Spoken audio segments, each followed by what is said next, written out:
Baiklah, selanjutnya kita akan membahas tentang gangguan, kelainan, dan teknologi sistem peredaran darah.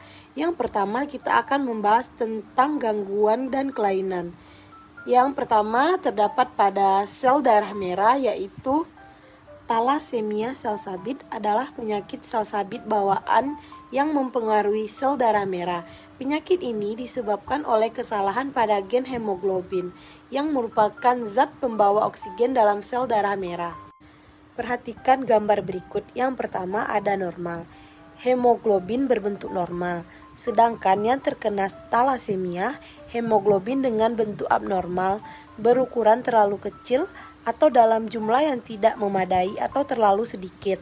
Malaria merupakan penyakit serius dan bisa berakibat fatal bagi pengidapnya. Penyakit ini ditularkan melalui gigitan nyamuk Anopheles petina yang terinfeksi parasit. Gigitan nyamuk membuat parasit masuk, mengendap di organ hati dan menginfeksi sel darah merah. Selanjutnya gangguan pada sel darah putih. Kanker darah atau leukemia. Leukemia disebabkan oleh pertumbuhan sel darah putih yang tidak normal di dalam sumsum tulang belakang. Sel tersebut kemudian bermetastasis atau menyebar dalam peredaran darah. Pertumbuhan sel abnormal tersebut berlangsung cepat sehingga menekan jumlah sel darah yang sehat. Selanjutnya keping darah. Gangguan yang terdapat pada keping darah yang pertama ada hemofilia. Hemofilia adalah kelainan langka pada sistem peredaran darah yang menyebabkan darah sulit membeku.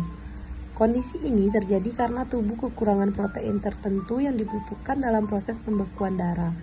Hemofilia dapat diturunkan dari orang tua ke anak karena gen hemofilia diturunkan pada kromosom X. Oleh karena itu, laki-laki dengan hemofilia lebih memungkinkan mengalami gejala pendarahan serius daripada perempuan. Demam berdarah adalah penyakit yang menular melalui nyamuk yang terjadi di daerah tropis dan subtropis di dunia. Gejala DBD yang umum adalah demam tinggi dan gejala seperti flu. Sementara itu, pada DBD yang parah, kondisi ini bisa menyebabkan pendarahan serius, penurunan tekanan darah secara tiba-tiba atau shock dan bahkan kematian. Blue babies adalah sindrom biru dapat merujuk pada kondisi yang menyebabkan sianosis atau kebiruan pada kulit pada bayi akibat rendahnya kadar oksigen dalam darah.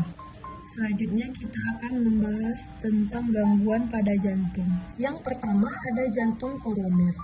Jantung koroner adalah kondisi ketika pembuluh darah arteri koroner yang memasuki darah ke jantung mengalami penyumbatan atau penyempitan. Penyumbatan ini terjadi karena penumpukan lemak, kolesterol, kalsium, dan fibrin di dinding arteri yang disebut aterosklerosis.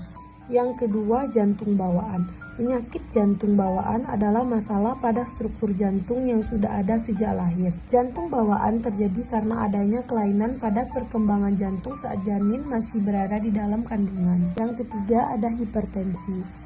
Hipertensi adalah kondisi ketika tekanan darah dalam pembuluh darah terlalu tinggi. Hipertensi dapat terjadi ketika tekanan darah sistolik lebih dari 140 mm air raksa atau tekanan darah diastolik lebih dari 90 mm air raksa. Gangguan pada vena ada varises. Varises adalah penyakit yang menyebabkan pembuluh darah vena membesar, bengkak, dan terpuntir. Kondisi ini terjadi karena katup pembuluh darah tidak bekerja dengan baik, sehingga darah tidak mengalir secara efektif. Varises sering tampak berwarna biru atau ungu tua. Gangguan pada arteri, ada arteri perifer. Arteri perifer adalah pembuluh darah yang berada di bagian tubuh di luar dada dan perut, seperti lengan, tangan, kaki, dan telapak kaki.